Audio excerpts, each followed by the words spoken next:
Hello everyone, I F truth holistic and spiritual channel में आप सभी का स्वागत है। आप जान रहे हैं नंबर्स के बारे में कि आपकी डेट ऑफ बर्थ आपके साथ कितनी फेवरेबल है, कौन सा नंबर आपको फेवर कर रहा है और कौन सा नंबर फेवर नहीं कर रहा है। तो सभी की एक जिज्ञासा है कि आने वाला वर्ष, नया साल हम सब के लिए क्या खजाना लेके आ रहा है। और जो पिछला साल गया हमारा, वो हमारा 2023, ये जो हमारा था केतु का वर्ष था। तो जो केतु का वर्ष था इसके अंदर डीप नॉलेज का था। ये थोड़ा प्रोग्रेस स्लो देता है, तो हो सकता है जिन लोगों की एक्सपेक्टेड जो भी चाहते होंगे जीवन में, वो उतना उनके मन मुताबिक उनको ग्रोथ या प्रोग्रेस नहीं मिली होगी। लेकिन जो लोग ऑकल्ट में काम कर रहे हैं, अपना कोई रिसर्च काम में लगे हुए हैं और बहुत गहराई से वो डीप स्टडी कर रहे हैं, बहुत मेहनत कर रहे हैं और जैसे कहते हैं ना कि डूब के किसी काम को कर रहे हैं, तो जो पिछला साल गया, जो मतलब पिछला साल का जो अब जाने वाला है, ये बिल्कुल एंड है हमारा।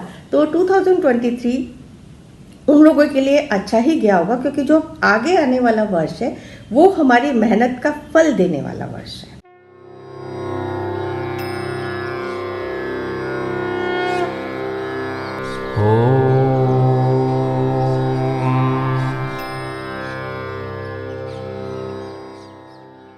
इस तरीके से यदि हम आप लोग इसको समझेंगे तो 2023 था, वो केतु का वर्ष था, यूनिवर्सल ईयर केतु। आशा करती हूँ कि आप सब लोग ये तो समझ ही गए होंगे कि जो हमारा साइकिक नंबर होता है, जिस दिन हमने जन्म लिया, हम सिर्फ उसी नंबर की बात कर रहे हैं। और यूनिवर्सल ईयर जो अगला साल हमारा आ रहा है, वो यूनिवर्सल ईयर, लास्ट ईयर का यूनिवर्सल ईयर 7 था और आगे आने वाला जो वर्ष है उसका यूनिवर्सल ईयर है हमारा 8। ठीक है, तो जिन भी 1 to 9 नंबर्स में जिन भी लोगों का जन्म हुआ है, साइकिक नंबर जन्मदिन उनका 1 to 9 नंबर्स में है, तो वो उस नंबर्स की प्रधानता लिए हुए हैं और उसका कॉम्बिनेशन जो हमारा यूनिवर्सल ईयर है उनके साथ संबंध कैसा है। तो सारी चीज़ें, यदि वो प्लेनेट आपके साथ फ्रेंडली है तो वो आपके लिए बहुत अच्छे रिजल्ट्स देगा, और यदि वो प्लेनेट आपके साथ फ्रेंडली नहीं है, क्योंकि यदि आप न्यूमरोलॉजी सीखें या न्यूमरोलॉजी की पूरी स्ट्रक्चर के बारे में कि एक एक प्लेनेट किसके साथ कैसा बिहेव करता है, तो आप ये समझ जाएंगे कि हमारे को हर साल, क्योंकि हर साल ईयर चेंज होता है तो यूनिवर्सल ईयर चेंज होता है, और एक हर इंसान का पर्सनल ईयर होता है। पर्सनल ईयर का हमारे लाइफ में ज़्यादा इम्पैक्ट होता है। तो अभी तो मैं यूनिवर्सल ईयर पे ही बात कर रही हूँ, आगे आने वाली कड़ी में हम लोग बात करेंगे पर्सनल ईयर के ऊपर। तो अभी हम यूनिवर्सल ईयर के ऊपर बात कर रहे हैं। तो जिन भी लोगों का जन्म किसी भी मंथ की 1, 10, 19 एंड 28 को हुआ है, तो नंबर 1 प्लेनेट सन का प्लेनेट है, राजा, जो न्यूमरोलॉजी में राजा कहलाता है अपना। और राजा को आप जानते ही हैं, राजा के जो ट्रेट्स, कि वो बहुत अच्छा ऑर्गेनाइजर होता है, बहुत अच्छा लोगों को कंट्रोल करना जानता है और चमकने वाला, शाइन करने वाला, अपने को ही समझने वाला, ऑर्डर देने वाला, ऐसा पर्सन होता है। और जो हमारा यूनिवर्सल ईयर है वो है 8 है हमारा सैटर्न, शनि का ईयर।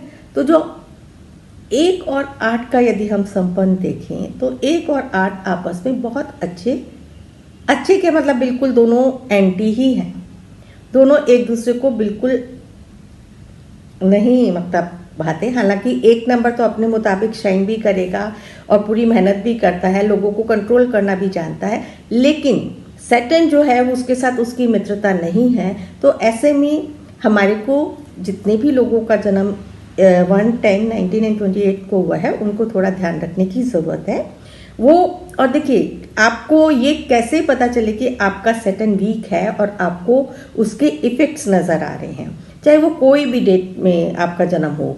तो वीक सैटर्न का जो हमारा साइंस होते हैं कि आपको ये समझ में आए कि मेरा सैटर्न वीक है, आपको फाइनेंशियल प्रॉब्लम्स हो रही होंगी, आपको पैसे की दिक्कत आ रही होगी, आपके हेल्थ इश्यूज रहते होंगे, आप किसी क्रॉनिक डिजीज से ग्रसित होंगे, आपके जो मानसिक स्तर होगा, मेंटल लेवल, डिप्रेशन, अपने आप में खोए रहना, इस तरह की चीज़ें आपको फेस करनी पड़ती होगी। आपके ऊपर लोन या कर्जे चढ़े हुए होंगे, आपके कोर्ट केसेस चल रहे होंगे, रिलेशनशिप में भी इश्यूज आ सकते हैं, आपको सोसाइटीज़ में आपका जो नाम है वो खराब हो रहा होगा, आपको जैसे किसी भी प्रकार की बदनामी का सामना करना पड़ रहा होगा, आपको जॉइंट इश्यूज रह रहे होंगे, और जो प्रॉब्लम रिलेटेड टू बोन्स ज़्यादा मानते हैं, जितनी भी हमारी, और eyes related problems, heart related problems, ये सब हमारी जो आइज रिलेटेड है वो हमारी सन से ज़्यादा रिलेट करती हैं, जो सैटर्न से रिलेटेड है वो हमारी bones related and joints related problem हमारी सैटर्न का इफेक्ट दिखाती हैं। तो यदि आप इन कैटेगरीज में हैं, आपको लगता है कि ये चीज़ें आपको, मतलब छोटी मोटी चीज़ें तो देखिए हर एक की लाइफ में चलती हैं, तो वो तो आप उसको एक as a part of life भी समझ सकते हैं, लेकिन कुछ समस्याएं ऐसी होती है जिससे इंसान उभर ही नहीं पाता, कि कर्जे उतार ही नहीं पा रहा है, कर्जों पे कर्जा बढ़ता चला जा रहा है, बीमारी, एक बीमारी ठीक हुई दूसरी बीमारी लग गई, उससे भी अभी उभरे नहीं थे कि तीसरी बीमारी लग गई, इस प्रकार से, और डिप्रेशन बहुत रहना, फैमिली इशू रहना, आपकी रिलेशनशिप अच्छी ना होना, ये सारी हमारी वीक सेटिंग की निशानियां होती हैं। तो यदि आप किसी भी, जिस भी आपका डेट ऑफ बर्थ है, तो जो भी मैं नंबर वाइज आपको रेमेडीज़ बता रही हूँ, तो हर नंबर की अपनी अलग अलग रेमेडी है, तो वो रेमेडीज़ आप लोग करें तो उससे आपको थोड़ा सा सपोर्ट मिलेगा, बेहतर मिलेगा। और ये तो सभी के लिए एक कहना चाहिए, जो हमारा आने वाला ये सैटर्न ईयर है, सैटर्न ईयर न्याय प्रिय है, उसको न्याय और हार्डवर्क पसंद है, तो आपने बिल्कुल अपने काम मेहनत करें, मेहनत पे ध्यान दें और शॉर्टकट्स ना अपनाएं, बेईमानी से पैसा ना कमाएं। यदि आप लोग किसी भी मंथ में पैदा हुए हैं, इन चीज़ों का ध्यान रख रहे हैं, तो आपको सैटर्न के अच्छे ही असर दिखेंगे। तो ये तो सब लोगों को, हमारे को एक, वैसे तो अमूमन ये होना भी चाहिए कि हम जो भी करें सिंसेरिटी के साथ करें, धोखाधड़ी बेईमानी ना करें, लेकिन दुनिया में सब प्रकार के लोग हैं। जब चोट पड़ती है तब इंसान कहते हैं ना, जब दुखी हुए, जब परेशान हुए, तो भगवान के आगे जाके आंसू बहा बहा के और उससे भीख मांगते हैं कि मैं आगे से ये गलती नहीं करूँगा, लेकिन ठीक हुए उसके थोड़े, जैसे कि एक शराबी को हम कहें कि वो शराब पी के यदि उसका लिवर खराब हो गया, तब तो भगवान के सामने गिड़गिड़ा के, दवाइयाँ कर कर के, घर के सारे लोग उनको सपोर्ट कर करके उनका इलाज भी करा देते हैं, लेकिन थोड़े दिन ठीक रहे, क्योंकि आदतवश फिर दोबारा उन्होंने अपनी उस आदत में आ गए। तो मतलब इसका मतलब एक तो कि सैटर्न आपको प्रभावित होता है, जो आपको ठीक ही नहीं होने दे रहा है, सबसे पहले इस चीज़ को भी समझ लें। तो जिस भी रिलेटेड प्रॉब्लम से आप नहीं निकल पा रहे हैं, तो आपके जो भी मैं आपको आगे बता रही हूँ वो आपको ज़रूर मदद करेंगे, और यदि आपको इसके असर और इसके रिजल्ट्स मिलते हैं तो आप अपना फीडबैक देना ना भूलें, फीडबैक ज़रूर दें। और ये देखिए, इतनी छोटी छोटी रेमेडीज़ हैं जो आप स्वयं कर सकते हैं, आपको कहीं जाने की ज़रूरत नहीं है, घर की ही चीज़ों से आप लोग कर सकते हैं, और कुछ मंत्र है या कुछ पूजा पाठ है वही आपको करना है, और बिल्कुल श्रद्धा से करना है, विश्वास के साथ जो करेंगे आपको ज़रूर रिजल्ट्स मिलेंगे। तो जो नंबर 1 वाले हैं, क्योंकि सैटर्न का मंथ है, ईयर है पूरा यूनिवर्सल ईयर, तो दोनों में अच्छी दोस्ती ना होने के कारण आपके लाइफ में अप्स डाउन्स होने की संभावना है। वो अप्स डाउन्स आपके ना हो या कम हो, आपको पता ही नहीं चले कि वो कैसे निकल गया आपका वर्ष। तो पूरे साल आप एक तो फोकस करेंगे अपनी मेहनत पे, मेहनत से काम करेंगे, सूर्य को जल चढ़ाएंगे, ईमानदारी से काम करेंगे, नीडी पर्सन्स की मदद करेंगे, ट्यूसडे एंड सैटरडे स्पेसिफिकली करेंगे तो बहुत अच्छे रिजल्ट मिलेंगे आपको। आपने अपने कलर्स में रेड एंड ब्लैक कलर को अवॉइड करना है, yellow colour, pink colour, cream colour and orange colour आप पहने, वो ज़्यादा आपको फ़ायदा करेगा। और आप मंकीज़ को भी चने भी दे सकते हैं, और आप बनाना खिला सकते हैं। तो इस प्रकार से ये रिचुअल्स, कुछ ये दान पुण्य थोड़ा करते रहें और अपने एंगर पे कंट्रोल रखें, तो ये साल आपका, अगला आने वाला साल अच्छा जाएगा, बहुत अच्छा जाएगा। आगे हम बात करते हैं जिन भी लोगों का जन्म 2, 11, 20 and 29। Second 11, 20th and 29th को हुआ है। प्लेनेट है हमारा मून और हमारा यूनिवर्सल ईयर है 8। तो नंबर 2 मून गवर्न करता है वाटर से, मून से, जो 15 दिन घटता है 15 दिन बढ़ता है, और वाटर एलिमेंट है इसका।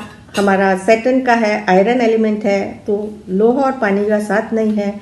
तो इस हिसाब से ये भी कोई 2 नंबर वालों के लिए बहुत अच्छा विशेष फल देने वाला, मतलब बहुत अच्छे रिजल्ट्स हो सकता है ना मिले जो एक्सपेक्टेड है। ऐसा नहीं है कि रिजल्ट नहीं मिले, जो वो उम्मीद करेंगे उनको मेहनत ज़्यादा करनी पड़ेगी।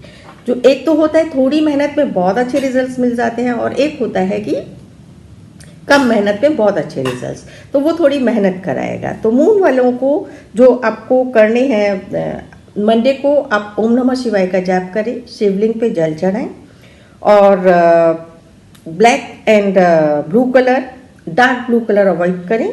White, yellow, cream colour and sky blue colour पहने, वो आपको अच्छा फल देगा। और ओम नमः शिवाय एंड शिवलिंग पे जल चढ़ाएं। ये है आपकी नंबर 1 और 2 की रेमेडीज, जिसको आप फॉलो करें। ये मैं सिर्फ यूनिवर्सल ईयर की बात बता रही हूँ रेमेडीज।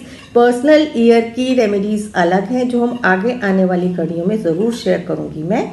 और फिर भी आप इसके अंदर कुछ और विशेष जानकारी चाहते हैं तो हेल्पलाइन नंबर पे आप कंसल्ट कर सकते हैं, आपको इसकी पूरी जानकारी मिलेगी।